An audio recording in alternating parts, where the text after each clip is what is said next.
Hi friends, అందరికీ నమస్కారం. నాటుకోళ్ళు పెంచే వాళ్ళకు అలాగే కొత్తగా పెట్టే వాళ్ళకు ఈ వీడియోలో పూర్తి ఇన్ఫర్మేషన్ ఉంటుంది.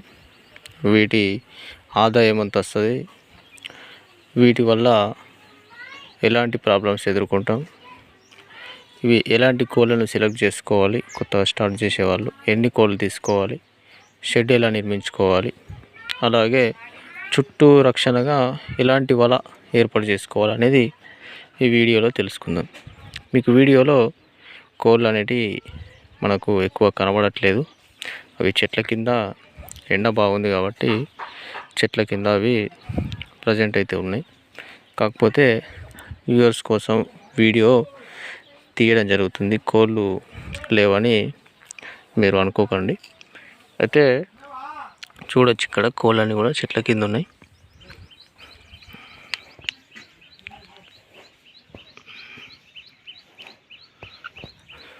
అయితే ఫ్రెండ్స్, ఈ నాటుకోళ్ళ బిజినెస్ అనేది చాలా మంచి బిజినెస్. ఇప్పుడు మార్కెట్లో మంచి డిమాండ్ ఉన్న బిజినెస్. అయితే విలేజ్లో ఎక్కువ కోళ్ళు దొరకట్లేదు కాబట్టి వీటిని పెంచుకోవడం ద్వారా మనం ఆదాయం అనేది సమకూర్చుకోవచ్చు. అయితే కొత్తగా పెట్టే వాళ్ళ కోసం ఎట్లా స్టార్ట్ చేయాలనేది తెలుసుకుందాం. మొదటగా మీరు ఎన్ని కోళ్ళతో స్టార్ట్ చేస్తున్నారో అది మీరు ఫిక్స్ కావాలి మైండ్లో. నేను ఎన్ని కోళ్ళతో స్టార్ట్ చేస్తా, ఏ ప్రాబ్లం ఉన్నా ఎదుర్కొంటా అనేటటువంటి ఉద్దేశం ఉన్న వాళ్ళు ఫస్ట్ ఎన్ని కోళ్ళతో స్టార్ట్ చేయాలో అది ఫిక్స్ కావాలి. ఫర్ ఎగ్జాంపుల్, మనం వీడియోలో ఒక 30 కోళ్ళతోని స్టార్ట్ చేసే వాళ్ళ కోసం ఉదాహరణకు చెప్పుకుందాం.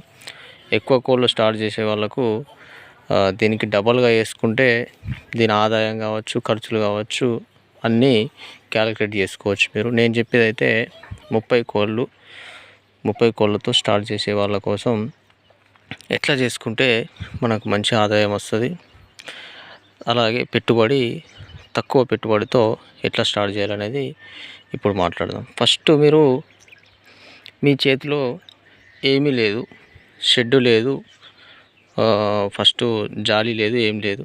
ఫస్ట్ మీరు కోళ్ళను ఫస్ట్ కొనకండి. షెడ్ నిర్మించుకున్న తర్వాత అలాగే చుట్టూ ఇలాంటి వల పెట్టుకున్న తర్వాతనే కోళ్ళను ఇందులోకి వదులుకోవాలి.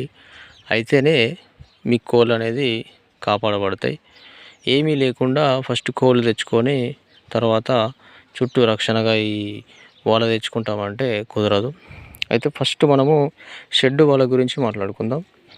ఇప్పుడు ఇక్కడ చూడొచ్చు, నేను ఎలాంటి వలను ఏర్పాటు చేసుకున్నానంటే, మనకు ఈ వల నుంచి ముంగిసలు కానీ, పాములు కానీ, అలాగే పిల్లులు కానీ, కుక్కలు కానీ ఇలాంటివి కూడా దూరడానికి అవకాశం లేదు. అలాగే మన పిల్లలు, ఇప్పుడే పుట్టినటువంటి పిల్లలు కూడా ఈ జాలి నుంచి దూరడానికి అవకాశం లేదు. చిన్న చిన్న హోల్స్ ఉంటాయి. అలాగే దీని హైటు 6 feet 5 feet వరకు ఉంచుకోవాలి, ఎందుకంటే పిల్లలు పైనుంచి జంప్ చేసే అవకాశం ఉంటుంది కాబట్టి. అయితే దీని యొక్క ఖర్చు ఎంత, ఇది ఎక్కడ దొరుకుతుంది అనేది కూడా మనం ఈ వీడియోలో మాట్లాడుకుందాం. మీకు దగ్గరలో ఏదైనా సిటీ ఉంటే అక్కడ ఈ చేపల వలలు దొరికే దగ్గర ఈ వల దొరుకుతుంది. మనకు చిన్న హోల్స్ ఉన్న వలనే తీసుకోండి ఫస్ట్.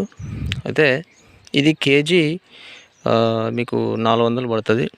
మీరు ఎంత ప్లేస్లో వేసుకుంటారనుకుంటే 70x70 దాని ప్రకారంగా నేను చెప్తున్నాను. నాది 70x70 ఉంది కాబట్టి లెంతు, దాని ప్రకారంగా మీకు ఒక 6 kg నుంచి 7 kg వరకు పడుతుంది. అట్లాగే ఈ 70x70లో 100 కోళ్ళ దాకా పెంచుకోవచ్చు ఈజీగా. సో ఇప్పుడు వలదైతే అయిపోయింది. మీకు వలకొచ్చే ఖర్చు 400 x 6 అంటే దాదాపు మీకు ఒక 23,000 వరకు అవుతుంది. 3,000 ఖర్చు. సో మనకు వలకు 3,000 ఖర్చు వచ్చింది. అయితే షెడ్ విషయానికి వస్తే, షెడ్ ఎట్లా నిర్మించుకోవాలంటే, మీ టార్గెట్ ఇప్పుడు 30 కోళ్ళు ఉన్నాయి, 30 కోళ్ళు. 30 కోళ్ళు అంటే అవి పెరగడానికి అవకాశం ఎక్కువ ఉంటుంది, తొందరగా పెరుగుతాయి కాబట్టి ఒక 150 కోళ్ళు 200 కోళ్ళకు తగ్గట్టుగా షెడ్ నిర్మించుకోవాలి. షెడ్డును ఎట్లా మనం తక్కువ బడ్జెట్తో ఎట్లా నిర్మించుకోవాలో ఇప్పుడు తెలుసుకుందాం. మరి మనము రేకులు పెట్టి స్టీల్ పైపులు వేసి మంచి ఫిట్టింగ్తో వేసుకుంటే బాగా భారీ బడ్జెట్ అవుతుంది. కాకపోతే అలా కాకుండా మనము ఇప్పుడు కట్టెకి సంబంధించిన గుంజలు కానీ అవి ఉంటాయి కదా, పురాతన కాలంలో మనం కొట్టాలు వేసుకుంటుంటుంది. అలా ఆ విధంగా ఒక 20 లేదా 15 ఫీట్లు పొడవు, అడ్డం ఒక 10 ఫీట్లు వేసుకుంటే అందులో ఈజీగా ఒక 100 నుంచి 200 కోళ్ళు అయితే పడతాయి. ఇట్లా చేయాలంటే మనం కట్టెలతో పందిరి మాదిరిగా వేసుకొని 2 సైడ్ నీళ్ళు అనేటివి 2 సైడ్ జారిపోయేటట్టుగా, ఇప్పుడు ఫర్ ఎగ్జాంపుల్ మన ఇల్లు చూసుకోవచ్చు, ఒకసారి చూడండి. ఇట్లా 2 సైడ్గా జారిపోయే విధంగా మనం కట్టెలతో మొత్తం బెండింగ్ వైర్తో కట్టేసుకోవాలి. కాకపోతే మంచి సైజు లావు సైజు ఉన్నటువంటి కట్టెలతోనే కట్టుకోవాలి. ఎందుకంటే మనకు గాలి దుమారాలకు అవి పడిపోయే అవకాశం ఉంటుంది కాబట్టి స్ట్రాంగ్గానే నిర్మించుకోవాలి. మన కట్టెలు ఈజీగానే దొరుకుతాయి పల్లెటూళ్ళలో, ఎక్కడ పడితే అక్కడ ఉంటాయి కాబట్టి ఎవరి దగ్గర లేకపోతే తీసుకోవచ్చు. మనకు కట్టెలు అంటే ఒక 20 నుంచి 30 కట్టెలు పడతాయి. పైనుంచి కప్పు కొట్టడానికి మనం ఇప్పుడు యూట్యూబ్లో చూడొచ్చు, షెడ్డుకు సంబంధించిన వీడియోలు కూడా వస్తాయి. అట్లా వేసిన తర్వాత కింద మనము కట్టెలకైతే ఎలాంటి ఖర్చు లేదు, మీ చేతి కష్టమే ఎక్కడి నుంచైనా తెచ్చుకోవచ్చు. ఎవరికైనా దొరకకపోతే కొనుక్కునే వాళ్ళు ఉంటే ఒక 1500కు వచ్చేస్తాయి. కట్టెలు అయిపోయింది కదా. ఇప్పుడు రేకులు మన రౌండ్ కూడా రేకులు వేసుకోవాలి. ఇట్లా ఇప్పుడు ఇది ఉంది కదా, ఒక్కొక్క రేకు 4 ఫీట్ల ఎత్తు వరకు కింద నుంచి వేసుకోవాలి. ఎందుకంటే మనకు వర్షపు నీరు లోపలికి పోకుండా, అలాగే ఈ కోళ్ళు కూడా లోపల ఉంటాయి కాబట్టి ఆ రేకు అడ్డం ఉండడం వల్ల బయట నుంచి వచ్చేటటువంటి పిల్లులు కానీ పాములు కానీ దూరకుండా ఉంటాయన్నమాట. ఈ రేకుల నుంచి పైకి మనము జాలి లాంటిది, ఇనుప జాలి లాంటిది ఒక 6 ఫీట్ వరకు అది వేస్తాం. ఒక 4 ఫీట్ వరకు ఇది వేస్తాం. మనకు హైటు 10 ఫీటు మస్తు అయిపోతుంది. 10 కన్నా తక్కువ ఉన్నా ఏం కాదు. మనకు రేకులు వచ్చేసి చుట్టూ ఒక 6 రేకులు పట్టుకోండి. తక్కువ రేటు తీసుకోవాలి. అవి మనకు ఒక 3000 అవుతాయి. అంటే మనకు ఇప్పుడు ఎంత అయింది ఖర్చు, ఓలకు 3000 ప్లస్ రేకులకు 3000 అయిపోయింది కదా. ప్లస్ ఇంకో మనకు రౌండ్ జాలికి ఒక 2000 దాకా పట్టుకోండి. మొత్తం మనకు ఇప్పటివరకు వచ్చిన ఖర్చు 8000 రూపాయలు. 8000 అన్న దగ్గర 10,000 వేసుకోండి. అయిపోయింది కదా. తర్వాత పైకప్పు నిర్మించుకోవాలి. పైకప్పు అంటే రేకులతో కాకుండా మనము ఈ ప్లాస్టిక్ పారీలు ఉంటాయి కదా, ఆ మందం ఉన్నటువంటి పారీ తీసుకొని మంచిగా పైకప్పు అంతా కూడా కవర్ చేసుకోవాలి. ఎక్కడ పొక్కలు లేకుండా మంచిగా కవర్ చేసేసి దానిపై నుంచి తాళ్ళు కట్టుకొని పైన కూడా మనము ఏదన్నా ఎండకు ఈట్ కాదు, దాదాపు ఏదన్నా గడ్డి కానీ ఏదైనా వేసుకుంటే మనకు ఆ పాలిథిన్ కవర్ కూడా ఖరాబ్ కాకుండా ఉంటుంది ఎండకు. మనకు ఆ పారికి ఒక 2000 పట్టుకోండి. టోటల్గా మనకు 12,000 రూపాయలు వచ్చింది. జాలి ప్లస్ షెడ్డుకు 12,000 రూపాయలు వచ్చింది. ఇప్పుడు కోళ్ళ విషయానికి వద్దాం. ఇదంతా నిర్మించుకున్న తర్వాతనే కోళ్ళు తెచ్చుకోవాలి. ఇప్పుడు కోళ్ళ విషయానికి వద్దాం. కోళ్ళు ఎట్లా ఉండాలంటే ఒక 30 కోళ్ళు అంటే ఇప్పుడు మనకు 25 పెట్టెలు, ఒక 5 పుంజులు మస్తు అయిపోతాయి. ఆ 5 పుంజులు పెద్ద సైజులో ఉండాలి. ఎందుకంటే మనకు పిల్లలు కూడా అదే సైజులో వస్తాయి కాబట్టి ఆ పుంజులు పెద్ద సైజులో ఉండాలి. ప్లస్ పెట్టెలు కూడా మనకు పెద్ద పెట్టెలే తెచ్చుకోవాలి.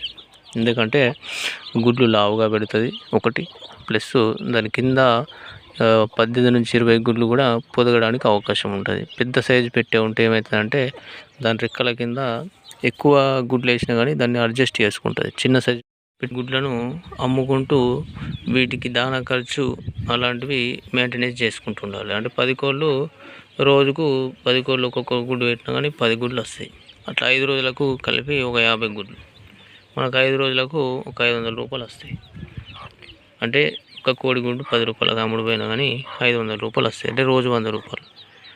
ఈ రోజు 100 రూపాయలతోని మనకి దానా ఖర్చు, ఎందుకంటే మనకు స్ట్రెంత్ ఎక్కువ లేదు కాబట్టి దానా ఖర్చు, వివిధ ఖర్చులన్నీ కూడా మెయింటెనెన్స్ అవుతాయి. సో ఈ విధంగా మనము ఒక పద్ధతి ప్రకారంగా పెంచుకుంటూ పోవాలి. ఇట్లా ఈ విధంగా పెంచుకుంటే ఏమవుతుందంటే మీకు 7-8 మంత్స్ వరకు ఒక 150 కోళ్ళు అయితే తయారైపోతాయి ఈజీగా. 25 కోళ్ళతోని 150 కోళ్ళను అమ్ముకుంటే మీకు ఏం లేనన్నా కానీ ఒక 600-700 పోయినా కానీ 1,20,000 1,20,000 దాకా ఇన్కమ్ వస్తాయి 7 మంత్స్. 7 మంత్కు 1,20,000 అంటే మీకు ఒక 15,000 జీతం పడ్డట్టే 7 మంత్స్ ఓపిక పడితే. సో ఈ విధంగా ఉంటుంది దీన్ని లెక్క. సో ఇప్పుడు మనం ఏం చేద్దామంటే ఇప్పుడు కోళ్ళకు వచ్చేటటువంటి రోగాల గురించి మాట్లాడుకుందాం. రోగాలు ఏంటంటే వీటికి రోగాలంటే జనరల్గా మన చేతుల్లో ఉంటుంది. వీటికి ఎక్కువ ధాన్యము ఒకే రకమైనటువంటి ధాన్యం ఇవ్వద్దు, ఎందుకంటే ఇమ్యూనిటీ పవర్ అనేది తగ్గిపోతుంది. సో వీటిని స్వేచ్ఛగా వదిలేయాలి. పురుగులు అవి ఇవి ఏరుకొని తింటే ఇమ్యూనిటీని పెంచుకుంటే రోగాలు అనేవి తక్కువ వస్తాయి. నేను నా ఫామ్లో ఏం చేస్తానంటే విత్తనాలు కానీ ఎలాంటి ధాన్యమైనా కానీ వాటికి డైరెక్ట్గా వేయకుండా వాటిని షెడ్లోకి తీసుకెళ్ళిన తర్వాత మురికిలో దుబ్బలో ఇట్లా వేస్తుంటాను అన్నమాట. ఆ మురికి అంటినటువంటి విత్తనాలు ఇవి తినడం వల్ల ఇమ్యూనిటీ అనేది దానిది ఒక లెవెల్లో ఉంటుంది. అంటే ఇమ్యూనిటీ అనేది తగ్గకుండా ఆ మురికి తిన్నటువంటి ఆహారాన్ని కూడా జీర్ణించుకొని క్రిముల్ని కూడా చంపే విధంగా దీంట్లో ఇమ్యూనిటీ ఉంటుంది. కాబట్టి అట్లా బయట వీటిని షెడ్లోకి వెళ్ళిన తర్వాత బయట వెదజల్లుకోవాలి మనం. ఇది ఒక పద్ధతి రోగాలు రాకుండా ఉండడానికి. అయితే కోడిపేను అనేది వీటి పొదిగే కోళ్ళలో కోడిపేను అనేది ఎక్కువ ఉంటుంది. ఈ కోడిపేను వల్ల కొన్ని మరీ ఎక్కువ అయితే కోడిపేను వల్ల చనిపోయే అవకాశం ఉంటుంది కోడి మొత్తం పడితే. ఈ కోడిపేను నివారించుకోవడానికి మనకు మెడికల్లో మందులు ఉంటాయి. కోడిని పొదిగించి వదిలేసే ముందు ఆ కోడిని మొత్తం కూడా ఇంజెక్షన్తో స్ప్రే చేసుకోవాలి.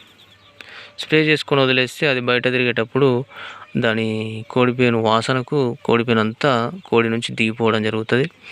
అట్లాగే మనం షెడ్లో ఒక గడ్డి కానీ తుక్కు కానీ ఏదైనా ఉంటే మొత్తం ఒక లేయర్గా పరుచుకొని అగ్గి పెట్టేసుకోవాలి. అగ్గి పెట్టేసుకుంటే ఏమవుతుందంటే దాంట్లో ఉన్న కోడిపేను అంతా కూడా చనిపోతుంది. సో ఈ విధంగా కోడిపేను తగ్గించుకోవాలి. సో ఇది మళ్ళా ఎండలకు కోళ్ళు అనేది చనిపోయే అవకాశం ఉంటుంది. కాబట్టి మనం ఎండాకాలంలో ఏం చేయాలంటే ఎవరి ఫామ్లో అయినా చెట్లు సర్వసాధారణంగా ఉంటాయి. మనం చెట్ల కింద వాటర్ అనేది రెగ్యులర్గా ఇస్తుండాలి. ఇట్లా ఇప్పుడు ఇక్కడ చెట్టు కింద వాటర్ ఇవ్వడం వల్ల ఏమవుతుందంటే ఆ కోడి మధ్యాహ్నం పూట ఆ దుబ్బలో కూర్చొని కింద పచ్చిగా ఉంటుంది కాబట్టి దానికి కొంచెం రిలాక్సేషన్ ఉంటుంది. పైనుంచి హీట్ అయినా కానీ కింద నుంచి చల్లదనం ఉంటుంది. అట్లాగే చెట్టు నీడ ఉంటుంది కాబట్టి ఎండ తాకిడిని తట్టుకోగలుగుతుంది. ఎవరికైనా చెట్లు లేని వాళ్ళు మనకు నెట్లు దొరుకుతాయి. నెట్ కట్టుకొని కింద వాటర్ ఇచ్చినా కానీ సరిపోతుంది. సో ఈ విధంగా చేయాలి. రెగ్యులర్గా వాటర్ అనేది ఎక్కడో ఒక దగ్గర ఉంచాలి. వీటికి అక్కడికి వచ్చి తాగుతాయి రెగ్యులర్గా. సో ఈ విధంగా చేసుకోవాలి. మనకు కోళ్ళకు వచ్చేటటువంటి సమస్యలు ఇంకా చాలా ఉంటాయి. మీరు పెంచిన తర్వాత మీకే అనుభవం వస్తుంది. కాబట్టి ఫస్ట్ ఆఫ్ ఆల్ మనం చేసేది ఏంటంటే వీటికి నేరుగా ధాన్యం వేయకూడదు. ఒకటి, షెడ్లోకి వెళ్ళిన తర్వాతనే ధాన్యం వేస్తేనే వీటి ఇమ్యూనిటీ పవర్ అనేది పెరుగుతుంది. ఈ విధంగా చేసుకుంటూ వెళ్ళిపోతే అనుభవం వస్తుంది మీకు. అనుభవం వచ్చిన తర్వాత ఆటోమేటిక్గా ఎట్లా పెంచాలి, ఎట్లా కోళ్ళను పొదిగేయాలి, ఇదంతా కూడా ప్రాసెస్ ప్రకారము మీరు అనుభవంతో చేసుకుంటారు. కాబట్టి ఈజీగా మీరు పెంచుకోగలుగుతారు. ఒక 6 months 7 months పెంచిన తర్వాత మీకు ఇన్కమ్ వస్తుంది.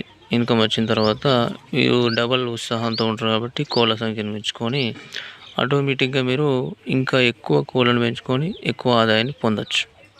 సో ఇది మనము కంప్లీట్ వీడియో నాటుకోళ్ళ గురించి, రోగాలు, షెడ్డు, చుట్టూ జాలి, వీటికి వచ్చేటటువంటి ఆదాయం, ఇవన్నీ కూడా మాట్లాడుకున్నాం. వీటికి వచ్చేటటువంటి ఖర్చు గురించి లాస్ట్లో కోళ్ళు 30 కోళ్ళకి ఎంత ఖర్చు అవుతుందని చెప్పలేం కదా. సో మనకు షెడ్డు జాలికి 12,000 రూపాయలు అయింది కదా. ఈ కోళ్ళు అనేటివి మనకు పెట్టెలు 600 కూడా దొరుకుతాయి. పుంజులు 700-800కు వస్తుంది. సో పుంజులకు 4000, పెట్టెలకు ఒక 16,000 పట్టుకోండి. టోటల్ 20,000, ఇవి ఒక 12,000, 30,000లో మీకు లో బడ్జెట్లో ఈ నాటుకోళ్ళ ఫామ్ అనేది స్టార్ట్ చేసుకోవచ్చు. సో కరెక్ట్గా మన వీడియోలో చెప్పిన విధంగా ఫాలో అయితే అధిక ఆదాయాలు మాత్రం మీకు ఖచ్చితంగా ఉంటాయి. మన కంప్లీట్ వీడియో నచ్చితే ఒక లైక్ చేయండి. అలాగే మన ఛానల్ ఎవరైనా సబ్స్క్రైబ్ చేసుకోని వాళ్ళు ఉంటే వెంటనే సబ్స్క్రైబ్ చేసుకోండి. Thank you for watching.